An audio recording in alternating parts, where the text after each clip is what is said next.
Accessing library computer data.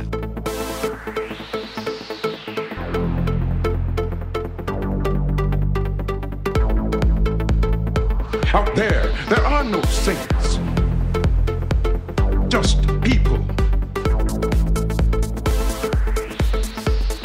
Hey everybody, welcome back to the show. Continuing our run through DS9, we're up to the episode called Paradise, which is the 15th episode of the second season. Aired on February 13th, 1994. It was a teleplay that goes to Jeff King and Richard Manning and Hans Beimler, which is a name we haven't heard in a long time. Story goes to Jim Trombetta and James Crocker, so we get a lot of writer influences here. Directed by Corey Allen. In this episode, Sisko and O'Brien are trapped on a world with no technology, and the human colonists living there are determined to keep it that way. We're joined by Amy again, making a return to the podcast. Hey, guys. You leaned into the mic, I think, because I've been yelling at you about your mic. Yeah, evidently, I have volume problems, so I'm trying to overcompensate. Your mic game. We're going to be talking about Paradise, and I think that's pretty much it. We'll be talking about cults, which we have a lot of knowledge of, right? Direct knowledge, direct knowledge of cults. No, so anyway, we're going to take a break, play an audio clip, and then me and Amy are going to come back and we're going to break down Paradise. Talk like that isn't constructive.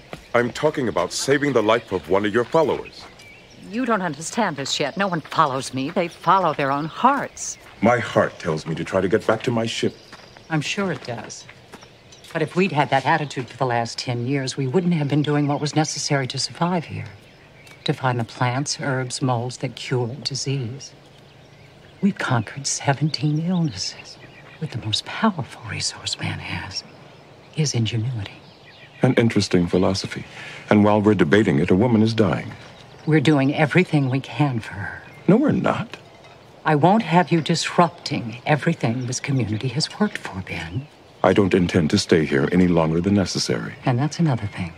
Let's not bring up the Starfleet rescue party again. Until they come, if they come, you'll have to do things our way. All right, so after my failed introduction joke, which you did the best improv you could of yes-anding me into oblivion, what'd you think of Paradise? I liked it. It's probably like one of my, of all the episodes that I've seen, I enjoyed it the most, I think. Yeah.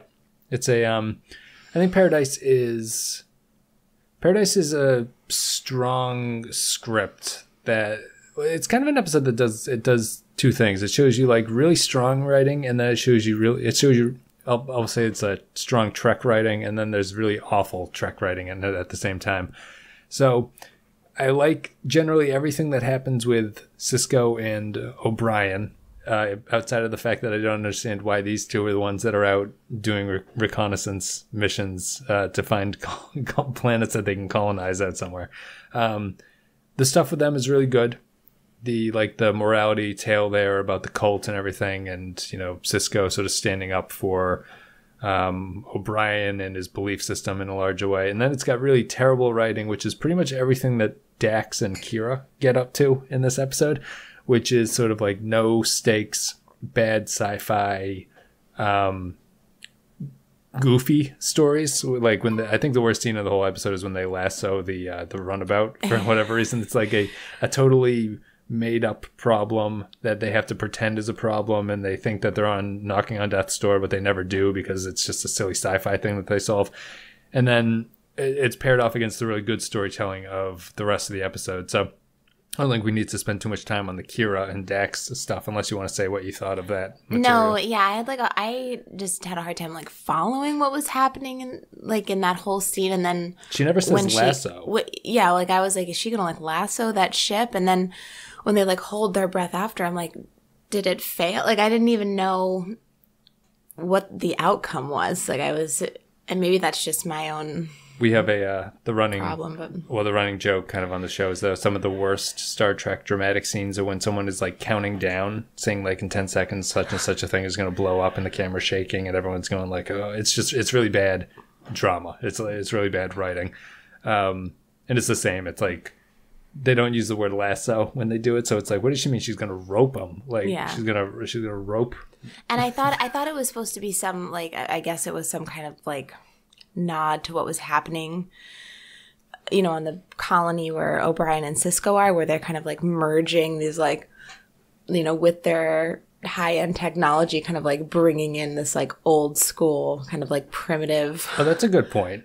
Like that was the first thought that came to my mind, that it was just this like Western like guy on a horse is going to lasso it in, and then the technology is being used to like merge the two things. I guess it could be that. But then, I mean, I still didn't really know what was going on, but I was trying to connect it to the larger theme.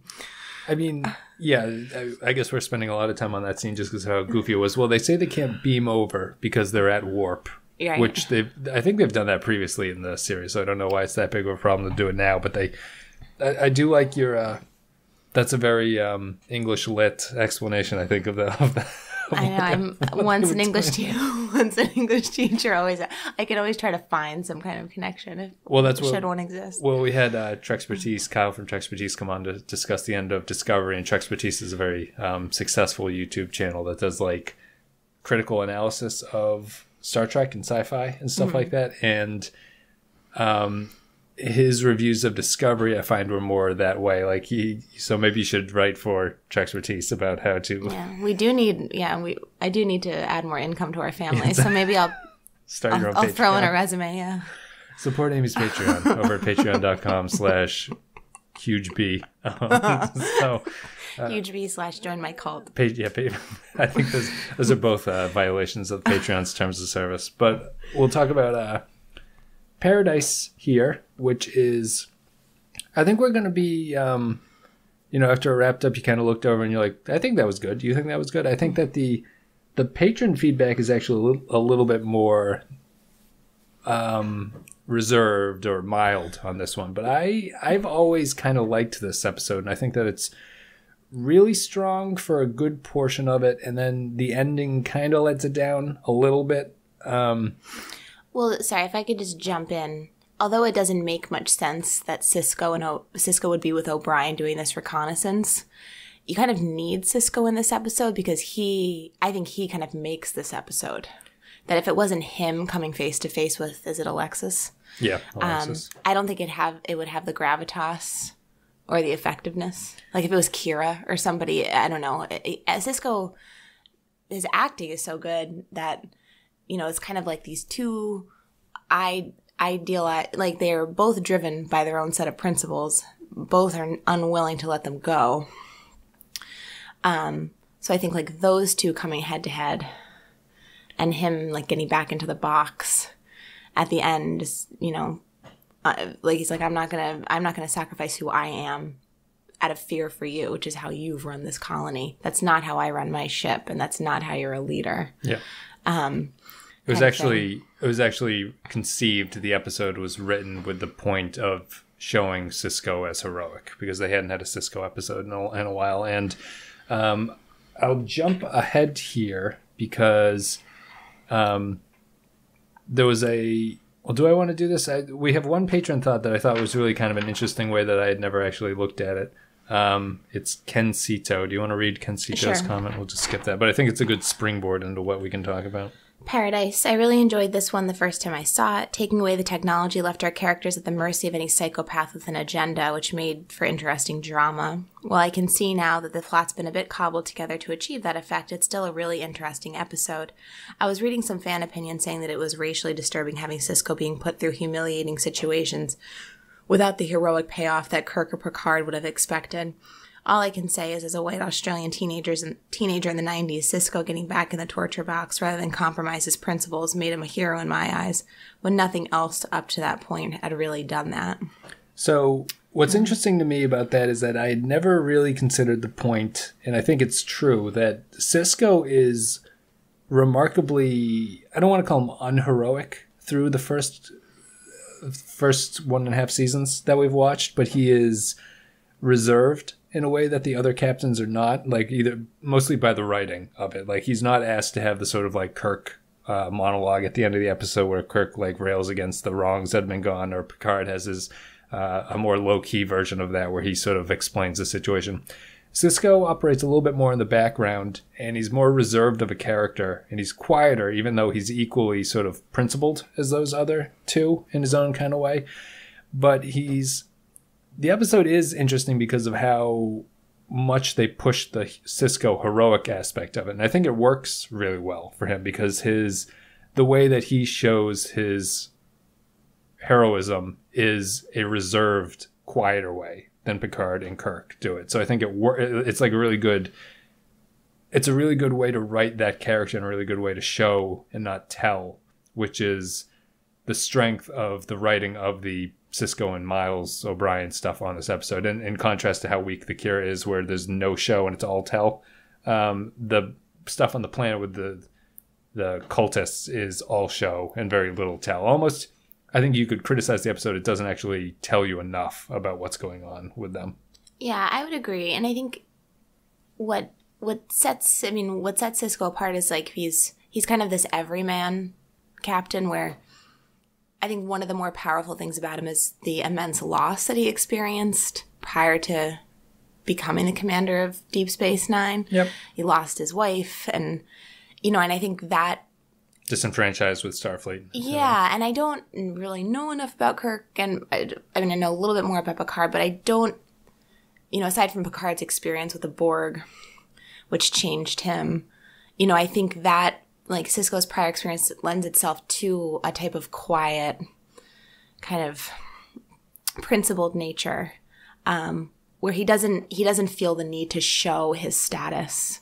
He doesn't find it important. He doesn't find it useful. And I don't think it's how he operates. I think he depends on the expertise of those around him to try to, do all the things that he admittedly can't do himself. Yeah. Which I think makes him such an effective character. And what I thought made a lot of his scenes in this episode pretty moving, where he's such a good actor that a lot is told just in like his facial expressions and his and you always kind of believe that he's not going to give in, even though he doesn't have this like outward like don't mess with me kind of thing. You always know that he like knows what's going on, and then he's like, get out of here, you hoe. Don't massage me with that lotion. I know what you're up to. He says make love. Did you come in here to make love to me? Which is, I think that should be a running joke about I know. When come into the kitchen or whatever. So, and you've got your handful of lotion. I think that like Sisko, that happens a lot. Sisko, it's very dry in the winter. Sisko is,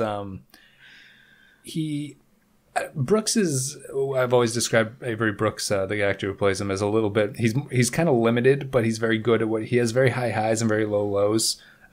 His lows are typically when he's asked to be excited or something like that. Like he kind of does it a little bit when he's reading the book and explaining the book to O'Brien. That was a weird scene. I was like, that, yeah. I didn't like him there. He acts oddly when he gets like sort of excited like that, but he plays sort of stewing and fuming and smoldering very well. Like that's kind of Avery Brooks's like strong point. Yes, the series eventually moves him that way, but he does that effectively in the whole box sequence. And I think it's a really smart script. Like they humanize Sisko by the opening sequence is unique because it's Sisko and O'Brien, the two characters who have kids outside of Worf, because Worf doesn't really have a kid.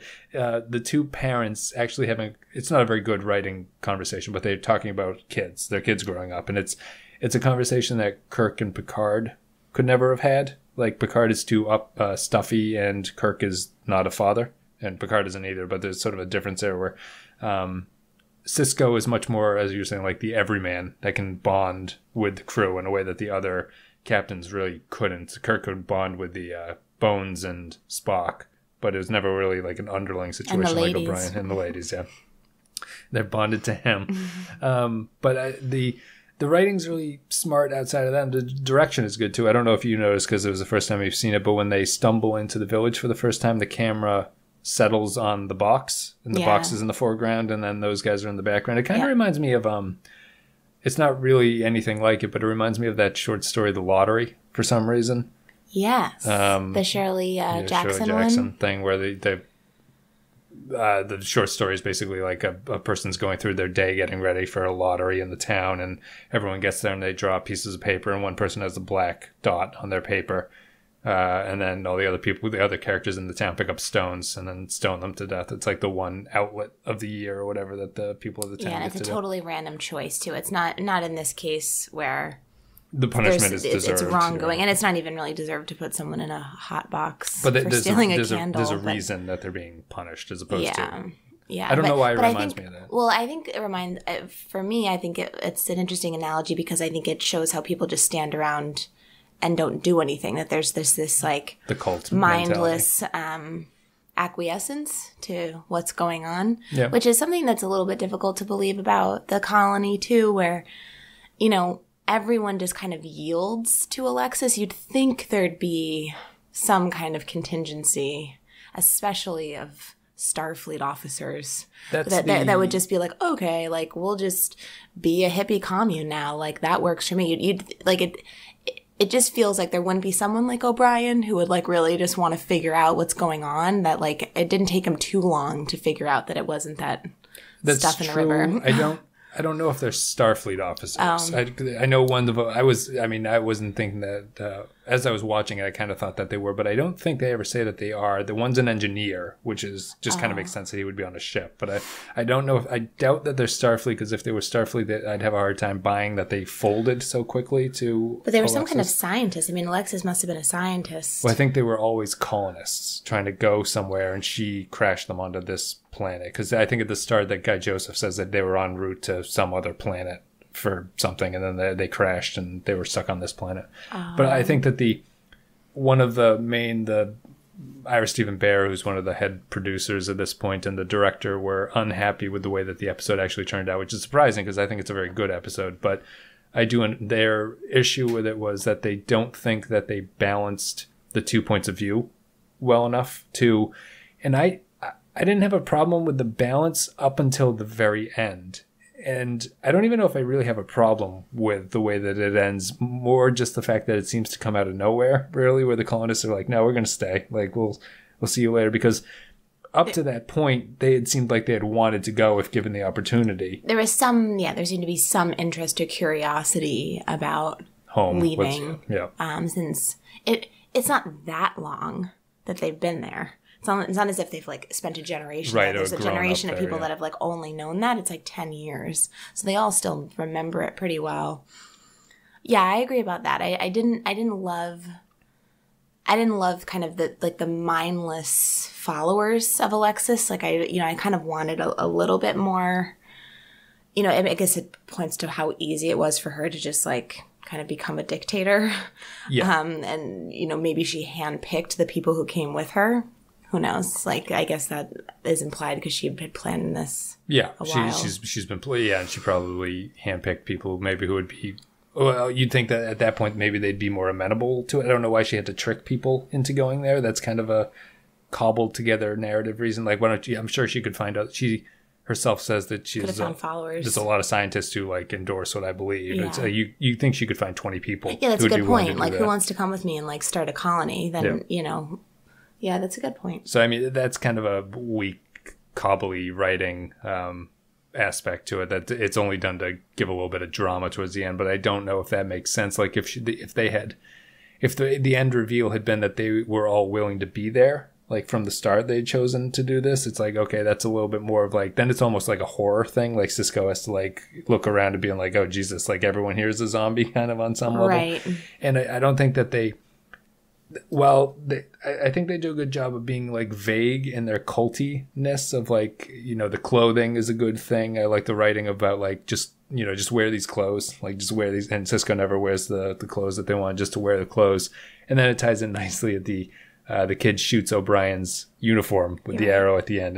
And it's kind of a nice sign that the uniform actually came back useful. Yeah. But it's I think that they draw the cult vague enough to be okay for a Star Trek episode, but then the ending where she goes for punishment because she allowed some people to die and the rest of them decide to stay there doesn't make a lot of sense. I would have either had her stay there or all of them leave, I think. I don't understand what splitting them up accomplished. I agree, because there doesn't seem to be some kind of, like, quote unquote, like, government or second person in command there. Like, is it Joe? Yeah, they're very rudderless once she's gone. Yeah, when she's gone. I had the same thought. I mean, you have yeah, it was almost just like, well, are they just going to carry on? Like, they all don't seem that impassioned about what they're doing. They all seem just, they always just turn to her, and it's always just her talking. Like, I bet you could count on, like, one hand the amount of people in that colony who actually talk. Yeah, it's like her, her son,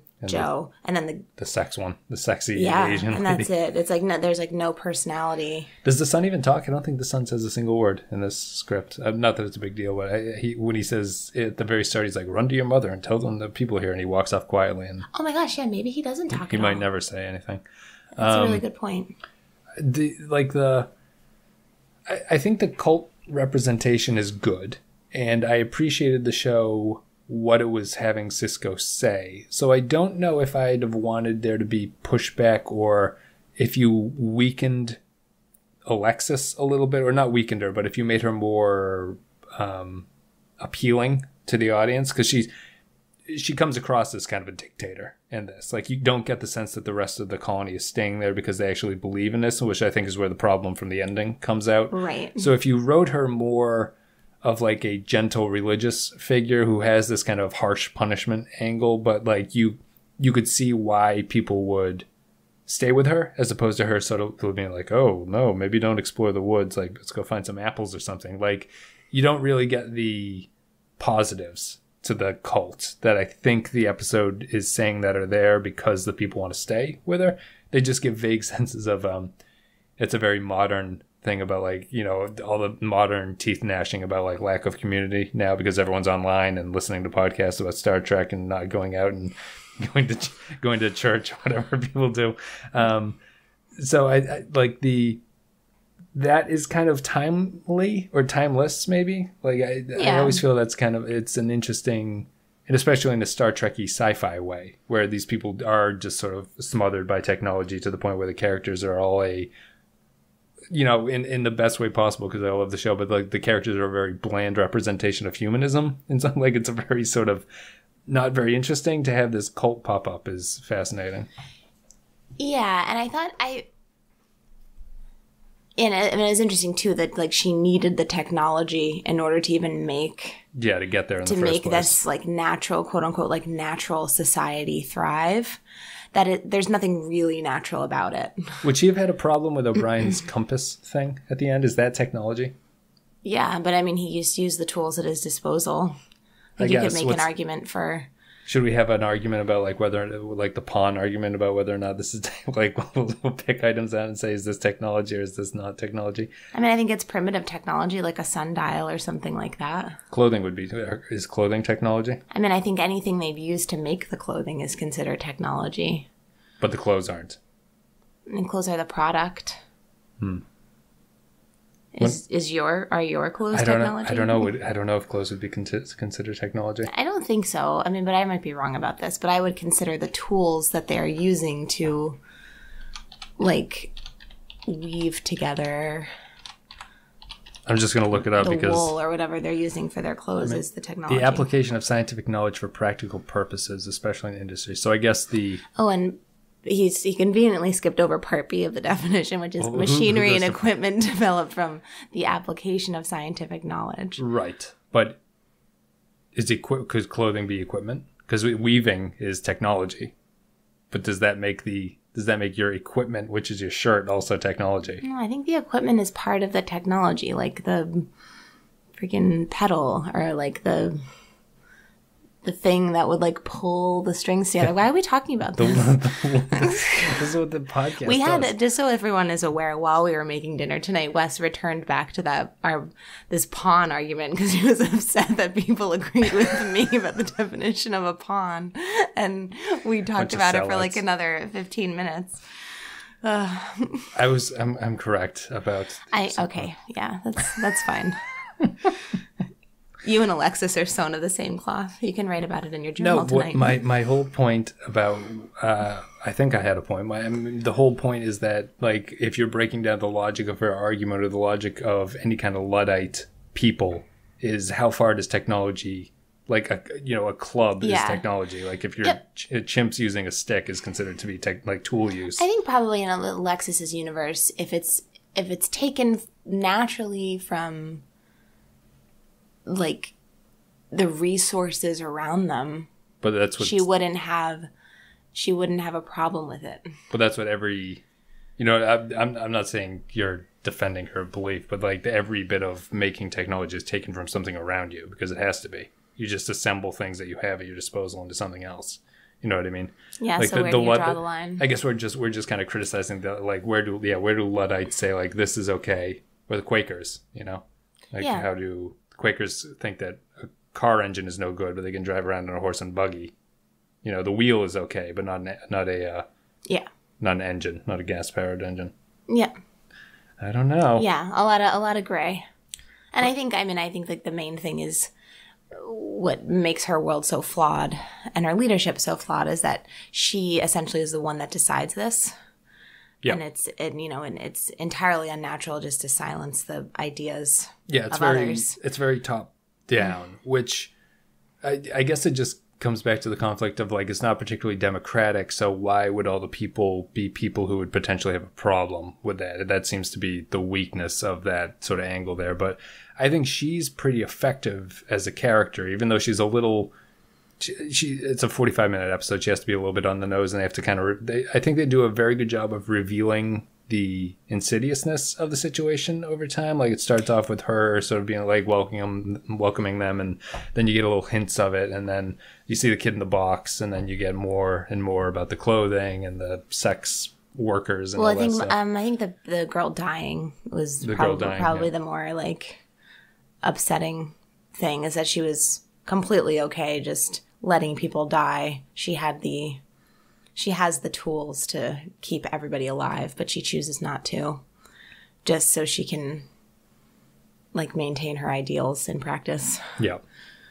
And Sisko pairs off nicely against it. I think O'Brien is a good character to have there too, because O'Brien is so mechanically oriented. He's the right person to be he's mechanically oriented, and he can like build a mall with like a toothpick and like a stick. It's like he's got he's very MacGyver. He's got the street smarts and not necessarily the he's not the diplomat. Yeah, the stature. I mean, he's not a Starfleet graduate, and he's just like, I don't care. I was the worst in my class too, and I saved like all these people from like Cardassian prison camps. That's in 9 minutes and 53 seconds. Yeah. We need a Star Trek movie about that 9 minutes and 53 seconds of do. O'Brien's life.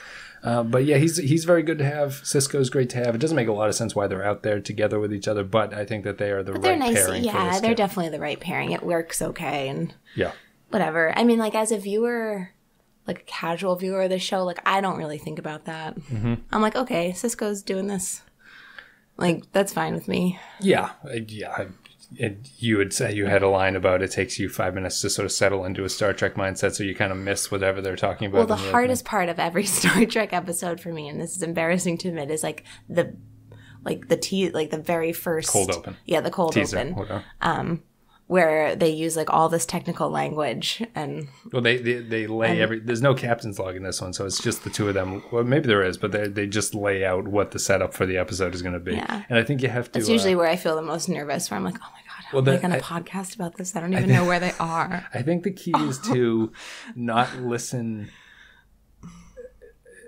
literally to it. You just kind of you just have to go like these two are out somewhere and something's going to happen. You don't listen to like the rationale for why they're out there, because it never really matters why they're doing what they're doing until the sort of inciting incidents, as this in screenwriting kicks in. That's good advice. Thank you. Sure. I'm here to help you become a better TV watcher. We got a sexy picture of Cassandra right there, who looks vaguely like Keiko O'Brien a little bit. She does look like Keiko. They should have tricked Miles into having something. But anyway, I think that, I don't know, do we have anything else? I think we did enough about the cultist attitude. I guess why do you like the episode so much? You had responded positively to it. I I feel it's strong, but I'll let you go first, and then I'll go. Yeah, I liked the Sisko O'Brien dynamic. I thought that worked well. I like the two of them. Yeah, and I don't know. I thought it was just like kind of interesting. Like, even though there are flaws in the colony and kind of like how the colony came about, like we discussed before, it was still like pretty engaging to watch. And, you know, I kind of like cared what happened, and I was intrigued.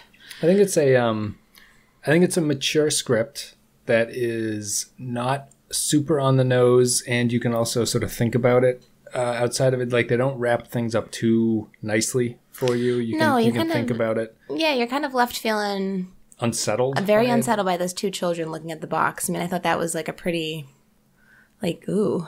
Yeah. And those kids have definitely grown up on that planet. Well, yeah, and I guess that's true. That kind of goes back to what we were saying before. Like, theirs is the generation that's only going to know that world through no choice of their own. Yeah.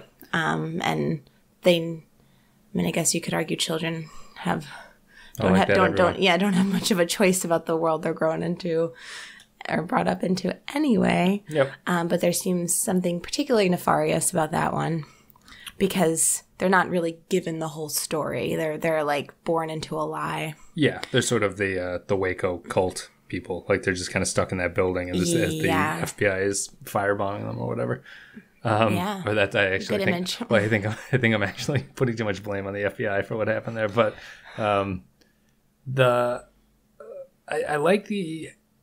I think it's just a mature script, and I think that it's like a nuanced episode that we haven't really seen on DS9 to this point, and it's got really good performances. Sisko is really excellent in it.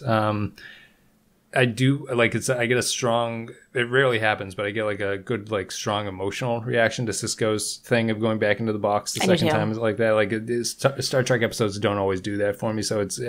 I always tend to think of those episodes more highly when they do sort of generate that kind of, like, you're not cringing at the emotionality of the episode. You're actually like, oh, it's actually pretty good what they're doing here. Totally, because like a part of me was like, when you leave Sisko in that scene, I'm just like, is he gonna like just drink the water and put on the uniform with the hope that he's just gonna like insidiously bring about the end, like the decline of this woman? But then when he comes out in uniform, you're just like, yeah. As O'Brien is sweeping the dirt in the cornfield. I know, he's just like nervously hoeing. Like, what do I do? But he figured it all out. Technology evades him, I suppose. Yeah, I think it's really strong. I really like this episode. So we'll. I think we've talked about it enough. We will come back after this break. We'll listen to an audio clip, and we'll come back with patron thoughts, our own thoughts, and then we'll wrap it up. This is painful for me too. I want so much to give you water, to let you lie down, to sleep, but I can't. Not without your help. I know it's too difficult to speak right now. Just rest.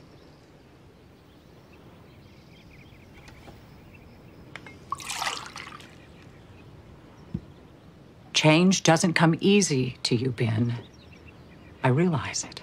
Believe me, I'm not expecting some sudden, miraculous conversion. Change will come by itself if you're open to it. But you do have to show us that you're open to it. A good start would be to get rid of the uniform. All right, so patron thoughts. If you support the show on patreon.com/thepenskyfile, you get to leave thoughts about upcoming episodes, and we read them on the podcast and respond to them. I enjoy this. I think it's a good way to get the audience interacting with us and to get some feedback and make this thing a little bit more communal, because we are all part of a community, right? Yeah, it's all about building a community. It's all about the community. And it's funny, when you went to religious postdoctoral school or whatever you did, you used to call it living in community. So I think of this episode. We called it communitas. There's a bunch of Latin nerds. Communitas. I know, that was a weird life. Yeah. Do you want to talk about your experience? Well, sure. So I joined I did join a cult. I've evolved, but it's like a teaching program, kind of. It's like in the world of Teach for America, except it's through other, like, certain Catholic schools have their own Teach for America program. So I went through one through Providence College. And and it was called Providence Alliance for Catholic Teachers. And they didn't allow any technology. PACT was the acronym. You sat in you had a 8x6 room that you bunked in, and you had a sink. Yeah, they house us in abandoned convents or rectories. Not a cult, though. Yeah, definitely not a cult. And we got a very, very small living stipend. We got a master's degree for free from Providence College in education, and then we taught for 2 years in a struggling Catholic school. And I taught in this teeny tiny, one of the last surviving parish schools in Worcester. It was like a Polish parish. It was like Our Lady of Czestochowa. So what do you do for work now? Oh, I'm a nurse. I'm an ICU nurse. So that master's degree is totally wasted. Thank God it was free. So anyway, back to this. We are going to read some patron thoughts. You want to read them? Sure. So Holly McLaughlin. Oh, I'm so sorry. McLaughlin. Paradise. I can't even watch this one. The colony's justification of torture is a bit much for me. Yeah. What do you think of the choice of torture? I think it's a good torture system for an episode like this. I kind of liked it. I liked that it was the box from the ship. It's not super violent, but you can tell why it would be. It's dehumanizing. Yeah, it's dehumanizing. You have to kind of crawl into it. And also, there's absolutely no nuance to punishment. That's somebody who, I guess maybe the length of time they're in there. I have no idea what her, if she has any kind of system in place for if you have this level of crime, you go in for this many days or etc. It seems excessive because the guy was in there for a day for stealing the candle. Yeah, for stealing a candle. Yeah. So and I think that just kind of lends itself to her kind of unyielding, black and white way of thinking. And like Ken Cito had brought up in the comment that we'd read before, people. I think just because Sisko is black, a lot of times you have to approach the storylines in a. The character being black brings up sort of every time she says working in the fields here, you're kind of picks up as really they don't touch on that in the episode, but it's there's this sort of subtle undercurrent that you're reminded of the history of slavery and everything, particularly in this episode. But the torture thing probably also had to walk that line. You can't do anything too reminiscent of, you can't do anything that would draw the audience away from the episode, so it can't be too reminiscent of actual slavery punishments. And maybe they did put people in boxes, I have no idea, but it's not something I associate with it. So the racial undertones of what does he say, the racially disturbing having Sisko be put through it, I don't agree. I'm not saying Ken Cito thinks that, but I don't agree with that criticism just because the Sisko character is doing anything any of the other characters would be doing. It's not racial what they're doing to him. I agree. My mind didn't really go there when I was watching it. But Avery Brooks being black causes that kind of thinking, I suppose, would be the way that I guess to put about it. I don't find the episode to be upsetting on any level because it happens to Sisko. No, I don't either. And I extra upsetting, I guess. I think it places more power in his hands because he's able to kind of withstand and see through her. It's his choice too, kind of. Yeah, and he's unwilling to be someone's servant. All right, you want to read the next one? Sure. Stephen Kalb. Star Trek loves to hate Luddites. The actor playing the colony leader does a great job of emulating a cult leader. Her part and those of the rest of the colony seem pretty well written and realistic. Yep, agreed. Mm-hmm. Go on. Oh, thanks. So I go to the next one? The next one, please, yeah. Thank you. Eric McGowan. Maybe it's a little messy, especially at the end, but I enjoyed this episode a lot thanks to some great performances and a different and interesting story for DS9 to tackle. Sisko has to put up with a lot. Yes, he does. Yeah. And I think the messiness is just, I would consider the messiness to be the sort of loose strands of story that maybe don't perfectly fit together, but I don't find it doesn't affect the viewing experience. It's only upon review you're just oh yeah, those parts were weird. Yeah. Matthew Ross. And now we fought back to this after a few good episodes, an entire episode of Stockholm Syndrome victims, and I found it out that no one was more questioning of their leader or aware of her obvious control of all facets of their society. I think he meant to say I found it odd. Yeah. Sorry, Matthew. Yeah, I know. I found that odd too. Yep. And it might have just been, I mean, perhaps like because we know so little about kind of how Alexis's ideas came about, perhaps she just hand chose people who would just blindly follow her. Yep. If she had created technology to isolate them in the first place, that may have been why. Because, yeah, that bothered me too. Kyle Barrett. Overall, the episode is a fairly well executed but forgettable. Takes on a generic and unoriginal idea. However, I do really like the opening scene between Sisko and O'Brien. I don't know why it's those two that are off charting star systems, but I enjoy their friendly yet still hierarchical relationship. It's a credit to show that in its second season, during mediocre episodes, it's still nailing the character interactions and relationships. Now we just need the storylines to match.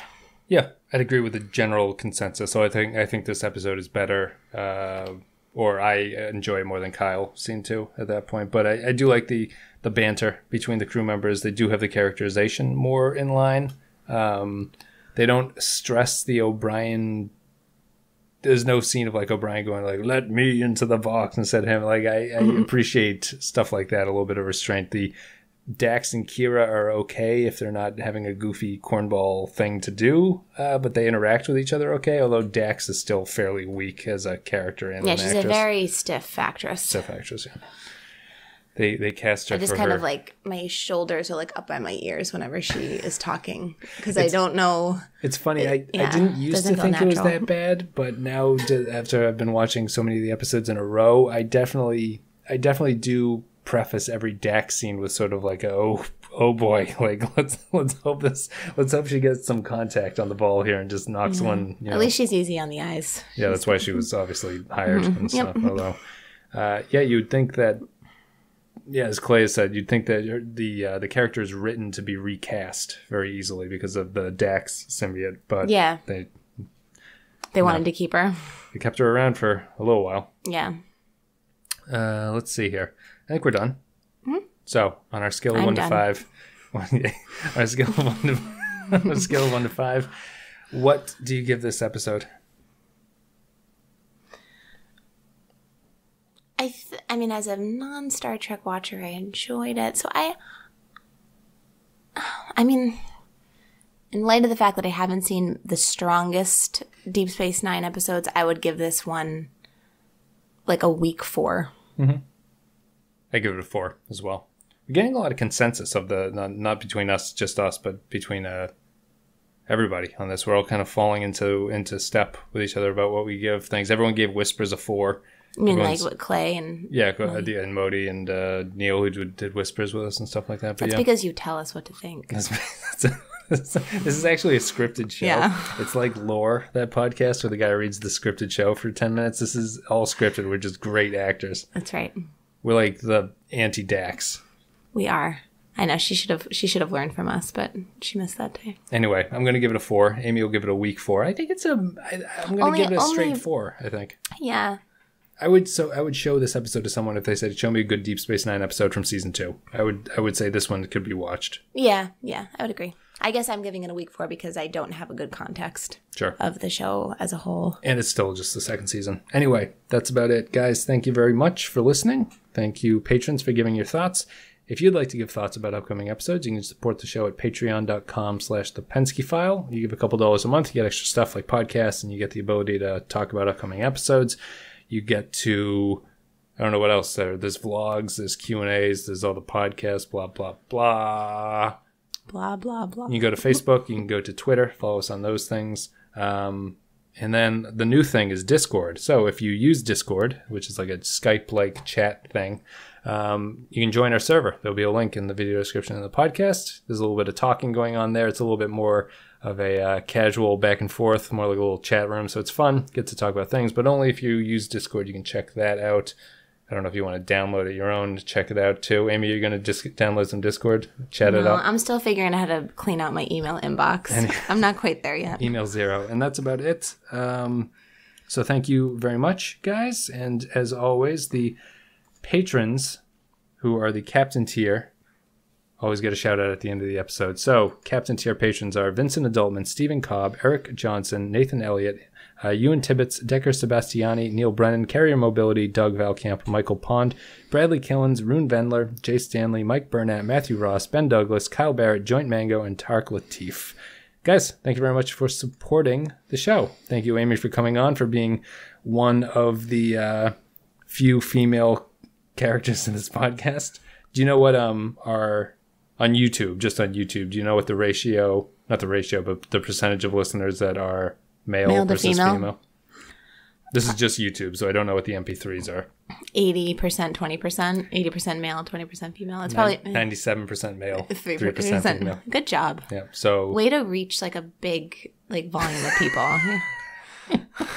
All I can ever think of is the we watched that Rush documentary, and the drummer from the Foo Fighters is just like, chicks don't really listen to Rush. And then they just show the concert footage, and it's just like 45-year-old fat white guys like air drumming along with the song. And that's very true. Because very you hate Rush, but I don't hate Rush. I just, Wes loves listening to Rush, especially during like... I don't love listening to Rush. You put on Rush when we are preparing dinner. Making love. Yeah. Well, in that case, it's okay. But I don't, Spirit of the Radio.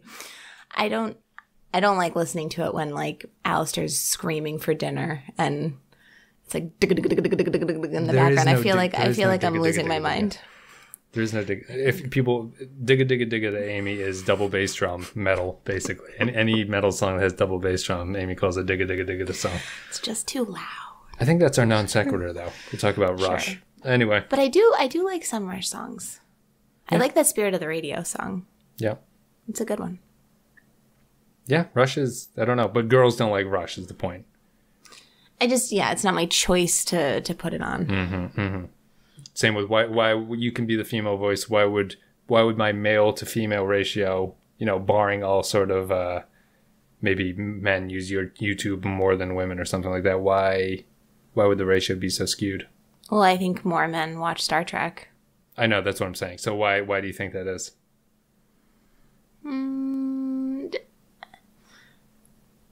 I mean, I don't know why. Same reason why more women watch Sex in the City than men. There's because just like without like becoming like overgeneralizing. I think the themes are just more. Well, that's a female centric show, so it makes sense that. But I feel like women watch other male centric shows, but they don't watch Star Trek. Like women would watch Breaking Bad, The Sopranos, and The Wire, which is largely male.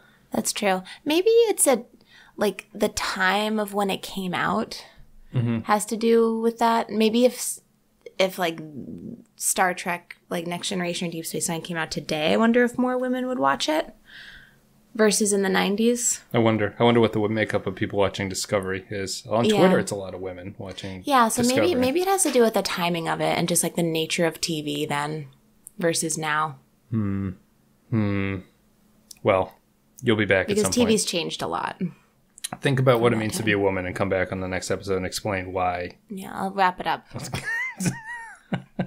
Write some books. If anyone's wondering what it's like to be a woman, I'll tell you next week. Write some books like that Cult Leader now that you've had the chance to think about it. And I will read them cross-legged on the bed. I think that's it. I think we're done. Amy, thanks for coming on. No problem. Thanks for bearing with me, guys. Yeah. The listeners seem to enjoy your non-fan take on Star Trek. Which maybe is a polite way of saying, what the fuck is she talking about? Yeah, they're just being nice. Yeah. All right. Well, yeah, it's the internet. People are always nice on the internet. So thank you very much, guys. We'll see you next time with... What is it? What is the next episode? Next episode, I think it's Shadow Play. Let me see.